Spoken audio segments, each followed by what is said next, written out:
말씀 전에 여러분에게 좀 한 가지 양해를 구해야 될 것 같습니다. 그래서 제가 성대가 계속 잘 안 나서 뭐 큰 이상이 있는 건 아닌데 병원에 갔더니 조금 목을 무리하게 사용하지 말라 그래서 제가 요새 지난주부터 우리 기도회를 우리 부목사님들하고 우리 강사님들에게 좀 인도를 부탁하고 있습니다. 이해해 주시고 제가 말씀 잘 전하고 또 좋은 뭐 썩 좋은 목소리는 아니지만 그래도 성대가 잘 회복될 수 있도록 기도를 부탁드리고요. 코로나19 바이러스 때문에 제가 뭐 여러 가지로 뭐 믿음이 없다 그래도 제가 할 말이 없는데 당분간 안수하는 것도 우리 한 달 동안 제가 좀 이렇게 삼가하도록 하겠습니다. 아무래도 뭐 조심하는 게 좋을 것 같다는 생각이 들고요. 지금 교회들마다 오늘도 뭐 여러 목사님들이 연락 오고 저한테 전화 와서 그 교회는 어떻게 할 거냐 뭐 다들 이게 지금 그런 상황들이잖아요. 특별히 시내 근처에 있는 교회들은 다 지금 위험지구에 있는 교회들이니까 몇 군데서 연락이 왔는데 다들 그런 고민들을 하고 있는 것 같아요. 우리가 이걸 믿음으로 어떻게 이겨나가느냐, 그러나 또 현실에 어떻게 우리가 정말 하나님 앞에 교인들이 믿음으로 이 어려움을 이기고 설 수 있도록 해야 되느냐, 그런 고민들을 같이 하고 있습니다. 어제 뉴스에 봤더니 그 뉴스에서는 물론 이제 신천지 때문에 그런 거지만 종교 집회를 법으로 막을 수가 있느냐 뭐 이런 것도 어제 뉴스에 나오더라고요. 막을 수는 없죠. 헌법에 보장이 되어 있으니까 막을 수는 없지만 이제 그 뉴스의 그 톤은 뭐였냐면 교회에서 알아서 문 닫아줬으면 이제 그런 뉘앙스로 앵커가 쭉 이야기를 하더라고요. 사실은 어제 그거 보면서 고민이 많이 됐습니다. 이게 사회적인 이슈가 될 것이고 오늘 벌써 하룻밤 하루 사이에 제가 점심 먹고 났더니 한 50명이 늘어버렸네요. 그 바이러스 걸리신 분들이 아마 뭐 그것이 이단이든 아니든 간에 어쨌든 간에 종교라는 이름으로 모인 집단이기 때문에 사실 우리한테도 썩 좋은 영향을 미치지 않을 거라는 생각이 들어요. 그러나 할 수만 있으면 모여야 되겠다는 생각이 들고요. 이번 주일날 당회 때 저희도 의논하겠지만 우리 어르신들은 좀 조심해야 되겠다는 생각이 들고, 그러나 여러분들은 이 기도의 자리 또 은혜의 자리를 놓치지 않았으면 좋겠습니다. 뭐 조심하면 되는 거니까. 그래서 이번 주 주일서부터 저희가 마스크를 쓰고 예배 드리는 것도 뭐 좀 모양은 좀 이상하겠지만 아무 문제 삼지 않으니까 뭐 다 쓰고 들으셔도 괜찮습니다. 저만 안 쓰고요. 저는 끝나고 쓸 예정입니다. 그러니까 여러분들 그런 거에 개의하지 마시고 편안하게 예배 드리시고, 또 예배 드리다가 시험 들면 안 되니까 여러 가지로 우리가 좀 주의해서 또 이 나라의 방침에도 잘 따르는 또 우리는 이 나라의 국민으로 그런 교회가 됐으면 좋겠습니다. 하나님께서 어떻게 인도하실지 참 제가 요새 기도 중인데 저도 어떨 때는 좀 답답하기도 하고 하나님 왜 이렇게 인도할까 하지만 반드시 여기에는 또 주님의 귀한 뜻이 있다라고 믿습니다. 어쩌면은 경제가 어려워지고 사회가 점점 이렇게 뒤숭숭해지고 서로 간에 좀 이제 거리가 있어지고 막 이런 것들도 우리가 하나님께서 믿는 자에게 무엇인가를 지금 요구하는, 뭐 기도를 요구하시던 헌신을 요구하시던 이 어려운 때 너희가 어떻게 할 것이냐를 보여주는 그런 믿음에 따르는 생각이 들어요. 초대교회도 이런 역사가 있었습니다. 전염병이 도는 적도 있었고요. 어려웠던 때가 있었습니다. 그때 가장 많이 이 사회를 위해서 먼저 앞장섰던, 그리고 정말 정치와 문화와 그런 모든 것들 다 초월해서 하나님의 사랑으로 사람들에게 다가갔던 사람들이 그리스도인이었습니다. 이제 그것이 초대교회가 부흥되는 또 역사의 한 축을 이루기도 했었고요. 우리가 그것을 놓치지 아니하고 하나님 앞에 정말 이 나라와 이 민족을 위해 기도하고, 또 한편으로 우리가 이런 것 때문에 내 마음이 약해지고 이기적이 되지 않도록 하나님 앞에 기도하는 교회가 되기를 주의 이름으로 간절히 소원합니다. 또 우리 아이들이 우리를 보고 배우는 거죠. 우리 부모는 이 어려운 때에도 공동체를 먼저 생각을 했다, 이런 것들을 배우는 것, 저는 그것이야말로 살아있는 믿음의 교육이고 또 우리 아이들에게 주는 가장 부모의 덕이라고 믿습니다. 우리 하나님 말씀 한번 같이 볼까요? 우리 지난주에 봤던 말씀 한 번 더 보도록 하죠. 마태복음 8장 5절부터 우리 13절입니다.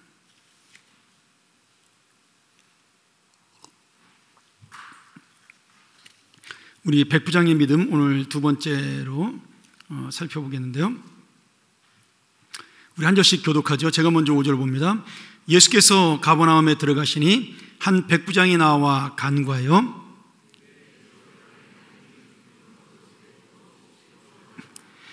이르시되 내가 가서 고쳐주리라.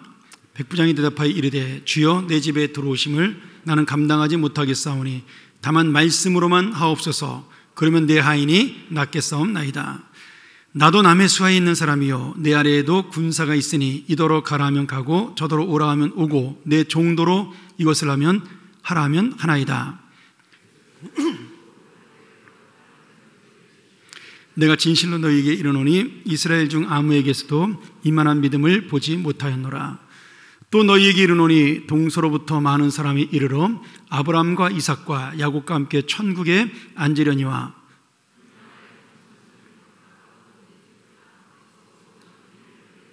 같이 봅니다. 예수께서 백부장에게 이르시되 가라 내 믿은 대로 될지어다 하시니 그 즉시 하인이 나으니라. 아멘.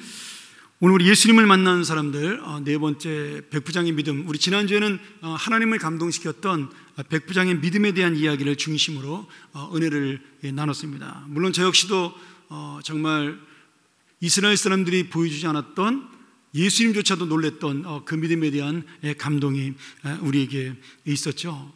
그리고 또 그가 자신의 민족이 아니었음에도 불구하고 하나님의 사랑으로 많은 사람을 돌보고 좋은 일 했던 그런 백부장의 어떤 인격적인 믿음도 우리가 살펴볼 수가 있었습니다.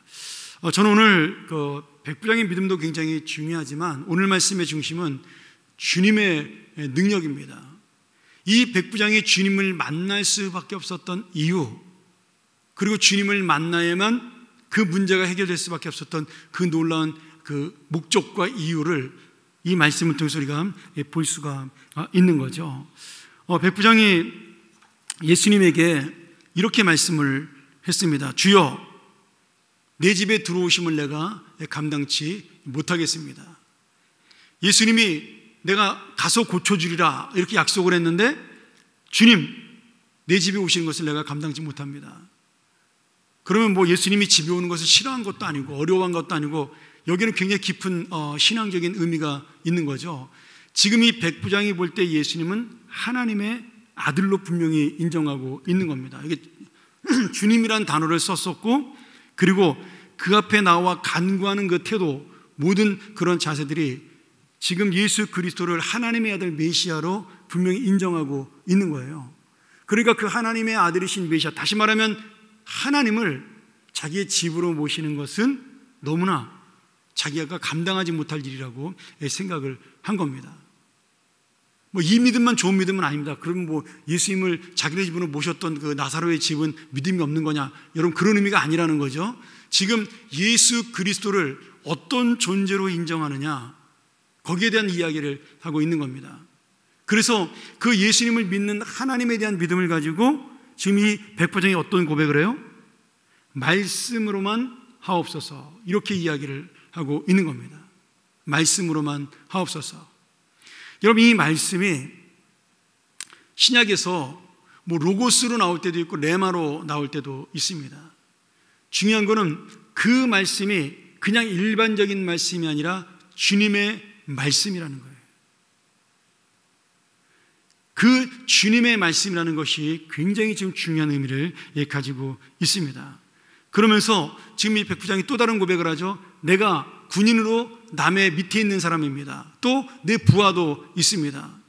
근데 나도 내 상관이 나를 오라 그러면 오고 내 부하도 내가 가라 하면 갑니다. 그러니까 오늘 이 만물의 통치자이신 주님께서 우리 하인에게 일어나라 하시면은, 회복하라 하시면은 병이 날 줄로 믿습니다. 그 말에 순종해서 이렇게 지금 고백을 하고 있는 겁니다. 여러분 여기엔 두 가지의 의미가 담겨 있는 거죠. 하나는 그 종이 회복되고 치료된다는 의미도 있지만 그 병마조차도 지금 예수님의 말씀 앞에 순종한다는 의미를 담고 있는 겁니다. 그 당시 고대 사람들은 병을 누가 준다고 생각을 했어요? 마귀가 준다고 생각을 했습니다. 악마가 준다고 생각을 했어요.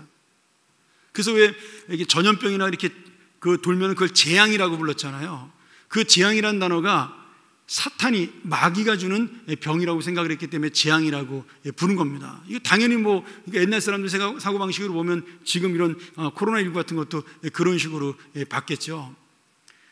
그러니까 지금 그 재앙조차도, 다시 말하면 병을 주는 이 악마조차도 하나님의 명령이면 순종한다라고 생각을 한 거예요. 그게 단순히 지금 병을 고쳐주는 정도로 끝나는 것이 아니라 지금 예수 그리스도가 누구냐는 부분에 있어서 그 누구보다 지금 정확한 인정과 정확한 지금 의식을 가지고, 믿음을 가지고 예수님을 고백하고 있다라는 거죠. 그리고 예수님이 이 말씀을 듣고 충격을 받는 겁니다. 내가 정확하게 이렇게 나를 바라보는 믿음을 아무도 만나보지 못했다. 예수님조차도 놀랄 만큼의 이 정확한 고백을 하고 있으니까요. 여러분, 예수님을 쫓는 제자들조차도 예수님이 기적을 일으키고 병을 낫게 하는 장면을 많이 봤습니다. 그럼에도 불구하고 악마조차도 예수님 앞에 순종한다는 그런 믿음, 이 땅의 창조자이시고 이 땅의 통치라는 사실까지는 이 제자들이 생각을 못했어요.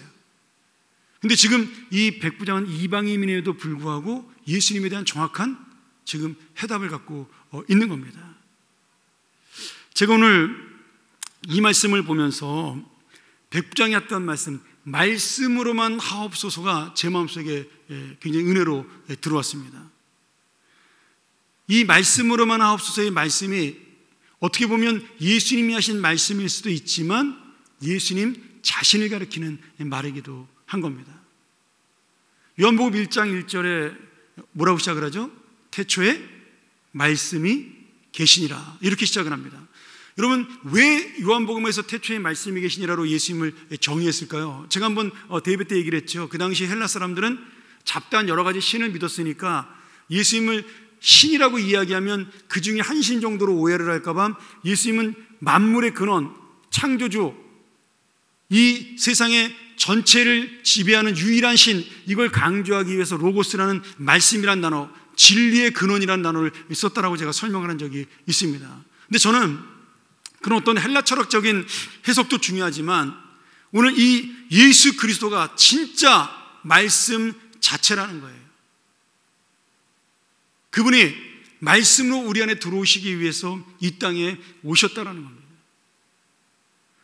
오늘 여러분, 이 말씀이라는 뜻이 뭐예요? 결국 진리라는 뜻입니다. 그리고 약속이라는 뜻이죠. 그러니 이 말씀을 통해서 예수님 자신이 약속이 되어 우리에게 오셨다라는 뜻이 되는 거죠. 지금 예수님은 이 자리에 있지만 이 백부장의 영혼 속에 지금 예수님이 영으로 임재한다라는 거예요. 말씀으로 들어가서 그와 함께 거한다라는 겁니다. 이것이 바로 백부장의 믿음이라는 거죠. 이 땅에 캄캄한 아무것도 없던 어두운 시대에 주님이 한번 말씀하셨어요. 뭐라고 말씀하셨죠? 창세기 1장 3절에 빛이 있으라. 그 말씀 하나에 이 세상에 어둠이 사라졌습니다. 땅이 혼돈하고 흑암이 깊음 위에 있고 그런 어두운 세상에 예수 그리스도의 말씀 한마디로, 빛이 있으라는 그 말씀 한마디로 이 세상에 빛이 되어 길이 열렸고 이 땅이 이 세상 사람들에게 열리는 놀라운 역사가 일어나게 된 것이죠. 그것이 바로 예수님이 바로 말씀으로 주시는 역사라는 거예요. 오늘 여러분, 이 예수님의 말씀 속에는 우리를 창조할 때의 능력이 똑같이 지금도 담겨져 있습니다. 지금 단순히 백부장을 회복시키는 것으로 끝나는 것이 아니라 그를 창조할 때의 처음의 모습으로 돌려주겠다는 그런 믿음과 또 예수님이 그것을 들어주는 약속이 담겨져 있는 겁니다. 지금 우리에게도 그 약속이 있죠. 우리는 어떤 약속이 있죠? 우리에게 부활의 생명을 약속하셨잖아요. 내가 가장 아름다운 모습으로 예수님이 오시는 그날에 나도 부활할 것이라는 그 약속을 주신 겁니다. 이 약속보다 정확한 하나님의 실체는 없는 거죠.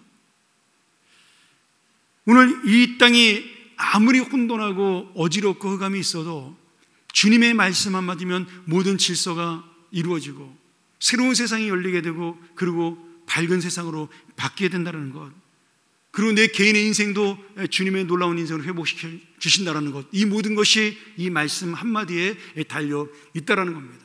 저는 그런 의미로 지금 요한이 태초에 말씀이 계시니라는 그 단어를 썼을 때 말씀이 단순히 철학적인 단어가 아니라 우리의 삶을 움직이고 우리의 생명을 움직이고 그리고 우리의 인생을 바꿔놓는 놀라운 약속이라는 뜻으로 이 말씀을 했다라고 믿습니다. 오늘 여러분, 백부장의 믿음의 말씀, 다시 말하면 주님이 말씀하신 대로 이루어질 것이라는 그 고백대로 백부장의 말씀대로 지금 예수님의 말씀이 이루어졌다라는 거예요. 예수님 백부장이 뭐라고 말씀하셔요? 가라, 네 믿은 대로, 네가 지금 말한 그대로 될지어다. 그리고 그날 하인이 나았다라고 그렇게 기록하고 있는 거죠. 오늘 이 백부장은 아무것도 아닌 사람이지만 예수님이 말씀이신 것을 믿었습니다.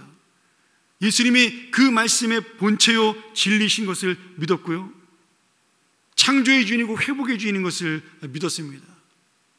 그래서 그분의 그 능력이 오늘 우리에게도 동일하게 임한다라는 그 믿음 한마디로 그는 예수님의 창조자의 능력을 그리고 회복의 능력을 맛볼 수가 있었던 거죠.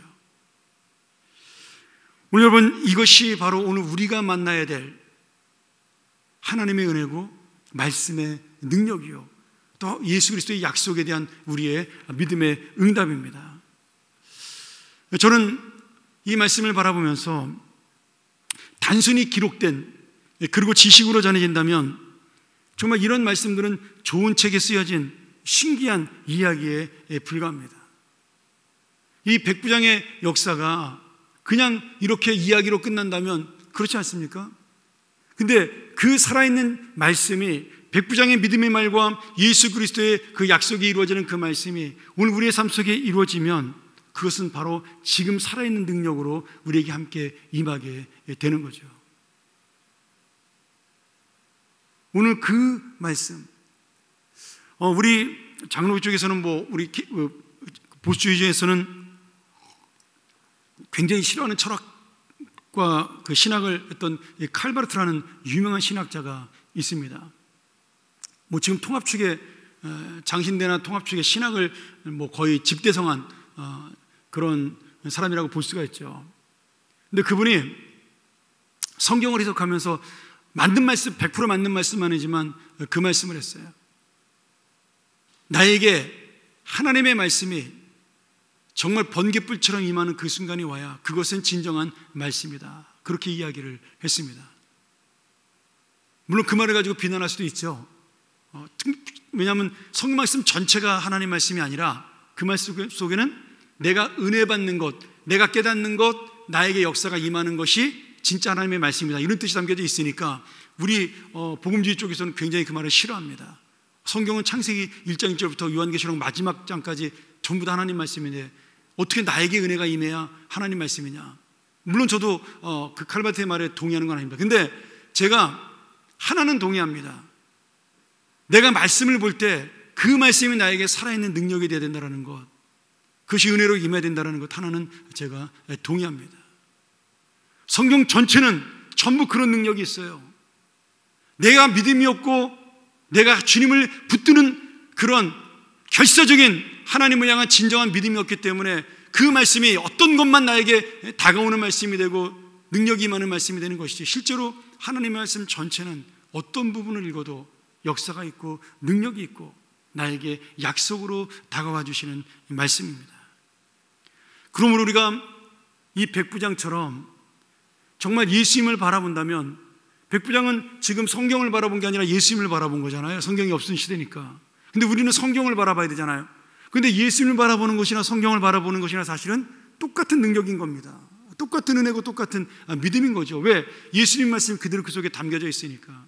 그러니 이 성경에 나온 말씀을 우리가 단순히 이야기책의 말씀과 지식이 아니라 우리의 인생을 바꾸고 생명의 말씀을, 생명을 바꾸는 그런 은혜로 그것을 받아들일 때 이 말씀은 하나님의 약속이 되고 하나님의 실체가 되어 내 마음과 내 삶을 움직인다는 사실이죠.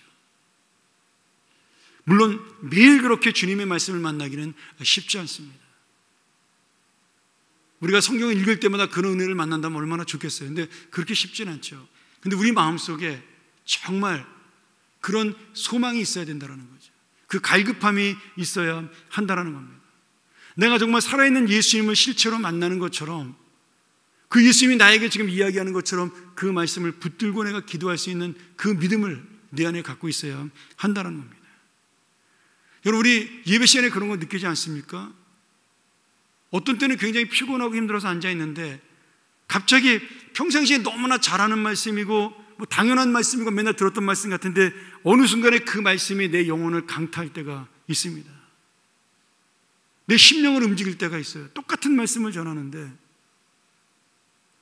여러분, 그게 뭐냐면 바로 성령의 역사인 거죠. 내가 그 말씀 속에 응답하기 원하시는 하나님의 역사라는 겁니다. 마치 그 말씀이 어느 날 살아있는 정말 생물처럼 내 마음을 막 헤집고 그 말씀이 기억이 나게 할 때가 있다라는 거예요. 그 말씀 때문에 대굴대굴 구르면서 회개할 때가 있다라는 거죠. 오늘 여러분, 오늘 저는 우리 사랑하는 모든 교우들이 바로 이 놀라운 말씀의 역사, 지금 예수 그리스도가 하셨던 말씀으로 고칠 수 있다는 그 믿음이 우리의 믿음이 되어 내 믿음대로 될지어다라는 예수님의 놀라운 고백이 나오는 그런 귀한 은혜의 시간 되기를 주의 이름으로 간절히 축원합니다. 여러분, 이 세상에 수많은 좋은 차들이 있지만요, 내 이름으로 등록이 돼야 그 차는 내 차가 되는 겁니다. 이 세상에 수많은 여자가 있지만 내 여자는 한 여자밖에 없는 거죠. 결혼해야 내 여자가 되는 겁니다. 내가 수많은 차들 중에 돈을 주고 사야 그 차가 내 차가 되는 것이고, 내가 등록을 해야 내 차가 되는 것입니다. 이 땅에 수많은 아이들이 있지만 그 아이들 중에 내가 낳은 아이들이어야 그것은 내 자식인 거죠. 어떤 부분에서 우리가 말씀을 바라볼 때 저 말씀이 바로 나의 주시는 말씀이요, 내게 필요한 말씀이요, 오직 나를 위한 말씀이라는 그런 간절함이 우리 안에 있을 때, 그리고 그 특별함으로 날마다 바라볼 때, 여러분, 어느 순간에 이 백부장에 임했던 하나님의 말씀의 역사는 우리에게도 임할 줄로 믿습니다. 오늘 여러분, 이 저녁에 바로 그 말씀이, 바로 나에게 주어지는 이 말씀이 나의 말씀이 되고 나의 은혜가 되고 나의 능력이 되기를 주의 이름으로 간절히 축원합니다. 말씀 정리하죠. 제가 그 신방 가면은 똑같은 말씀을 굉장히 많이 전합니다. 근데 제가 이제 가장 많이 전하는 말씀 중에 하나가, 특별히 아프신 분들한테 제가 이제 시편 18편을 굉장히 많이 전하죠. 아니면 시편 45편을 제가 자주 전합니다. 그건 뭐냐면 내가 힘들고 어려울 때 그 말씀을 보면서 내가 위로를 받기 때문입니다. 나의 힘이 되신 여호와여, 내가 주님을 사랑합니다. 주는 나의 방패시고 나의 힘이시고 나의 산성이시고 나의 요새신, 그런 그 주님이 바로 나의 주님이라는 사실을 그 말씀을 읽으면서 되뇌이면서 나도 힘들고 어려울 때 새로운 힘을 얻고 새로운 능력을 얻는 거죠. 여러분, 주님이 아무리 방패를 우리에게 수백 개를 주시면 뭐합니까? 그게 내 것이어야지만 그 방패는 힘이 있는 거죠. 아무리 성경에 주님이 나의 산성이라고 써있다 하더라도 내가 그 주님대로 숨고 그 주님을 앞에 내세우는 인생이 되어야 그것이 진짜 나의 산성인 거죠. 오늘 여러분이 좋아하는 말씀들이 있을 거예요. 근데 정말 그 말씀이 말씀되기 위해서는 그 안에 내 믿음이 함께 있어야 하는 겁니다. 그때 주님의 약속이 그 말씀 속에 살아서 내 심령을 움직일 수가 있는 거죠. 오늘 여러분, 우리가 성경을 날마다 보기 때문에, 또 날마다 듣기 때문에 너무나 당연한 말씀, 너무나 뻔한 말씀, 너무나 익숙한 말씀, 여러분, 그렇지 않습니다. 그 말씀 한 구절 한 구절이 내 영혼 속에 살아 숨쉴 때, 내 심령 속에 움직일 때 그 말씀은 여러분의 참된 약속이 될 것입니다. 오늘 여러분, 다시 한번 주님이 나에게 주시는 그 말씀의 약속, 그 말씀의 본체신 주님이 나에게 오셔서 내가 오늘도 너와 함께 있을 것이란 그 약속의 말씀, 그 말씀을 믿고 오늘 이 백부장처럼 정말 주님이 말씀만 하시면 그대로 되리라고 믿는다라는 그 고백이 바로 우리의 고백이 되기를 주의 이름으로 간절히 축원합니다. 우리 같이 한번 이 시간 이 말씀 기억하면서 한번 기도하기를 원합니다.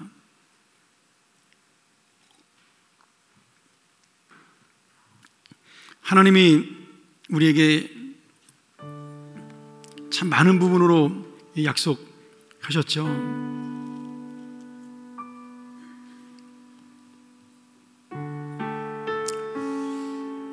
시편 18편에 이 말씀이 나오죠. 28절입니다. 주께서 나의 등불을 켜시며 여호와 내 하나님이 내 흑암을 밝히시리이다. 내가 주를 의뢰하고 적군을 향해 달리며 내 하나님을 의지하고 담을 뛰어넘나이다. 하나님의 도, 하나님의 말씀은 완전하고 여호와의 말씀, 여호와의 약속은 순수하니 그는 자기에게 피하는 모든 자의 방패시로다. 오늘 하나님의 도와 하나님의 말씀이 약속이 돼요. 여러분, 그 말씀은 너무나 순수해서 그 말씀은 반드시 지켜질 약속이기에 피하는 모든 자의 방패가 되신다라고 고백하고 있습니다. 다윗이 힘들고 어려울 때, 정말 괴로울 때 사울의 손에서 자기를 건져주신 주님을 찬양하면서 이 시를 지었다라고 학자들은 이야기합니다. 정말 나는 주님을 반석으로 믿기에 나의 하나님이고 내 방패임을 믿기에 나는 주님을 통해 구원을 얻습니다. 오늘 이 고백이 바로 우리의 고백이 되길 원합니다. 오늘 여러분, 백부장이 만났던 예수님은 특별한 분이 아니셨어요. 바로 우리가 만난 예수님입니다. 백부장이 고백했던 그 믿음은 사실은 특별한 믿음이 아니죠. 우리 모두가 고백해야 될 믿음인 것이죠. 우리가 이미 알고 있는 믿음입니다. 오늘 다시 한번 나에게도 그 믿음을 달라고, 우리 다시 한번 이 시간 통성으로 한번 이 말씀 기억하면서 우리 주여 한번 외치고 통성으로 기도하겠습니다.